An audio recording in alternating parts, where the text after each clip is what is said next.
Good evening class. तो आज की क्लास में हम क्या करेंगे, टेस्ट फॉर्मेटिंग का कंसेप्ट देखेंगे। टेस्ट फॉर्मेटिंग में आगे कौन कौन सी टैग आती हैं, उस टैग के बारे में हम क्या करेंगे, जानेंगे। तो प्रीवियस क्लास में हमने आपको बताया था कि व्हाट इज एचटीएमएल, एचटीएमएल क्या होता है, फिर एचटीएमएल कितने, एचटीएमएल कौन कौन सी टैग आती हैं, एचटीएमएल में टैग कितने प्रकार सी होती हैं, एचटीएमएल का सिंटैक्स क्या होता है, एक्सटेंशन क्या होती हैं। इन सारे को मैंने क्या किया, प्रीवियस क्लास में कवर किया। अब आ जाइए, हम एक न्यू पेज बना लेते हैं। न्यू पेज का नाम दे दीजिए सेकंड डॉट एचटीएमएल। और सेकंड डॉट एचटीएमएल पेज बनाने के बाद अब हम क्या करिए, सबसे पहले एचटीएमएल का ओपनिंग और क्लोजिंग किया, उसके बाद हेड का ओपनिंग क्लोजिंग किया, फिर उसके बाद क्या करेंगे, बॉडी को ओपनिंग और क्लोजिंग करेंगे। अब इतना करने के बाद अब हमें देखना है कि टेस्ट फॉर्मेटिंग में कौन कौन सी टैग आती हैं। तो टेस्ट फॉर्मेटिंग में मैंने कल आपको प्रीवियस क्लास में बताया था कि H1 टैग से होता है। H1 टैग का मतलब होता है हम किसी चीज को हाईलाइट करना या हेडिंग देना, वह होती है हेड H1 टैग से। ये कहाँ तक लिखते हैं, H6 तक। अब देखिए, अब अगला जो टैग है उस टैग का नाम है पी टैग। पी टैग का मतलब होता है हम किसी भी पैराग्राफ, हम अपने किसी भी टेस्ट को एक पैराग्राफ मोड में लिख सकते हैं। उस पैराग्राफ मोड में लिखने के लिए कौन सा टैग है, पी टैग है। पी टैग में हम क्या करेंगे, यहाँ पे एक पैराग्राफ पास कर देंगे और पास करने के बाद इसको रन कराएंगे। अब रन कराने के लिए मैं आपको दो ऑप्शन बताया था प्रीवियस क्लास में। दो ऑप्शन इसलिए मैंने बताया था कि जहां से आप क्या करें, रन करा सकें।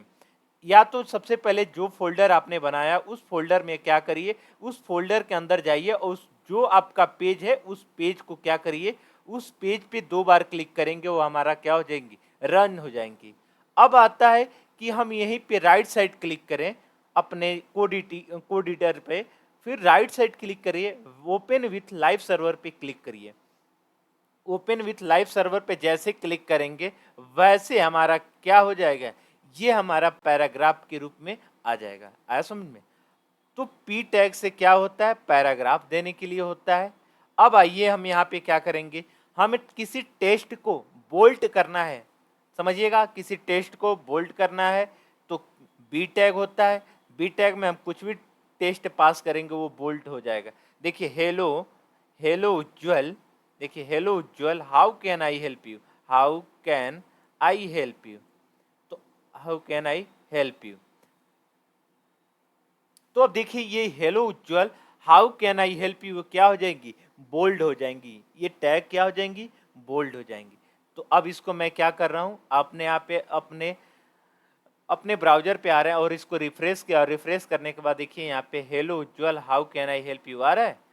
अब उसके बाद हम क्या करेंगे, अब उसके बाद हम क्या करेंगे, आई टैग। आई टैग का मतलब होता है इटालिक, आई टैग का मतलब होता है इटालिक। इटालिक मतलब आप अपने टेस्ट को इटालिक कर सकते हैं। तो इटालिक करने के लिए इसमें भी कुछ टेस्ट पास कर दीजिए। तो मान लीजिए हम यही टेस्ट पास कर दिए, तो अब ये टेस्ट क्या हो जाएगी, इटालिक मोड में हो जाएगी। अब देखिए इसको, देखिए यहाँ पे hello Ujjwal how can I help you italic हो गया। अब एक ही लाइन में आ रहा है, हम सोच रहे हैं कि एक लाइन बना, देखिए इसके नीचे दिखे, तो यहाँ पे लाइन को ब्रेक कर दीजिए। तो लाइन को ब्रेक करने के लिए यहाँ पे क्या यूज करते हैं, बी आर टैग यूज करते हैं। आया समझ में। अब इटालिक करने के लिए एक और टैग आती है ईएम टैग। ईएम टैग से भी क्या करते हैं, हम टेस्ट को इटालिक कर सकते हैं। तो यही टैग आप क्या कर दीजिए, पास कर दीजिए और यहाँ पे बीच में बी आर लगा दीजिए लाइन ब्रेक करने के लिए। तो ईएम टैग से भी क्या करते हैं, टेस्ट को इटालिक कर सकते हैं। आया समझ में। अगर हम मुझे टेस्ट को बोल्ट करना है तो मैंने क्या बताया, बी टैग बताया था। तो अगर मान लीजिए हमें एक और टैग हमारे पास आती है, उस टैग का नाम है स्ट्रॉन्ग टैग। स्ट्रॉन्ग टैग से भी क्या होता है, टेस्ट को बोल्ड करते हैं। तो देखिए स्ट्रॉन्ग टैग से भी हमारा क्या होता है, टेस्ट बोल्ड होता है। अब मान लीजिए टेस्ट के नीचे अंडरलाइन लाना है, मान लीजिए आपको टेस्ट के नीचे अंडरलाइन लाना है, तो उसके लिए कौन सा टैग यूज करते हैं, यू टैग। यू टैग का मतलब होता है अंडरलाइन। तो इसमें हम कुछ टेस्ट पास कर देंगे, तो अब देखिए हमारा टेस्ट के नीचे अंडरलाइन आ जाएगा, देख रहे हैं।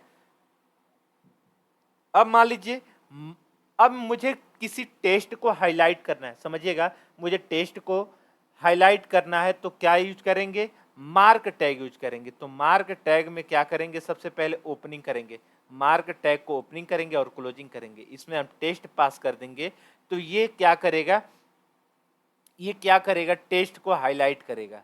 अब हाईलाइट करने के लिए बाय डिफॉल्ट एक कलर येलो चूज करेगा। बाय डिफॉल्ट ऑटोमेटिक एक कलर आता है मार्क टैग। मार्क टैग का मतलब होता है किसी टेस्ट को हाईलाइट करना।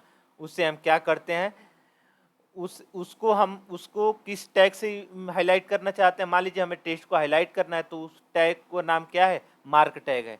अब मान लीजिए मुझे, आपने फ्लिपकार्ट पे देखा होगा, फ्लिपकार्ट पे देखा होगा 1250 कट करके आता है और टोटल प्राइस यहाँ पे दिखाता है 500 रुपया। तो ये कैसे सिंबल आएगा, अब देखिए स्टिकी टैग क्या होता है। तो स्टिकी टैग के लिए हमारे पास क्या होती है, टेस्ट को स्टिकी करना है तो यस टैग आता है। यहाँ पे हम 1250 पास कर दिए, 1250, इसमें हम पास कर दिए 500।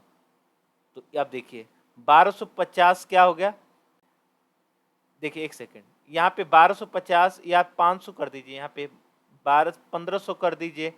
1500 को टेस्ट को क्या कर देंगे, कट कर देंगे और 1250 इसका ओरिजिनल प्राइस होगी। अब यहाँ पे बी आर दे दीजिए, तो बी आर से क्या हो जाएगा, लाइन को ब्रेक करने के लिए, देख रहे हैं हमारा 1500 क्या हो गई, टेस्ट पे कट का सिंबल आ गया और 1250 क्या होगी, ओरिजिनल प्राइस हो गई। अब आता है एक और टैग आता है इसी तरह, यही सेम वर्क करने के लिए एक डेल टैग। डेल टैग का मतलब होता है डिलीट करना। तो टेस्ट को डिलीट करना, तो टेस्ट को डिलीट करने के लिए हमारे पास क्या आती है, डेल टैग आती है और सेम काम करेगा जो पहले एस टैग करता था। अब देखिए 1250 कर रहे हैं, तो देखिए दोनों का काम सेम है, आया समझ में। अब मान लीजिए, हमें क्या करना है, यहाँ पे टाइटल देना है। मान लीजिए हमें यहाँ पे टाइटल देना है, तो टाइटल एक टैग होता है। टाइटल टैग कहाँ लिखते हैं, टाइटल टैग हमें सिर्फ हेड के अंदर लिखते हैं। यहाँ पे लिख दीजिए सेकेंड पेज, सेकेंड पेज। तो ये होती हैं टाइटल टैग। अब देखिए यहाँ पे टाइटल दिखाई देगा, सेकेंड पेज, आ रहा है समझ में। तो आज का दोस्त यहीं तक क्लास। फिर आपको क्लास अच्छी लगे तो आप मेरे चैनल को सब्सक्राइब करिए, लाइक करिए, कमेंट करिए।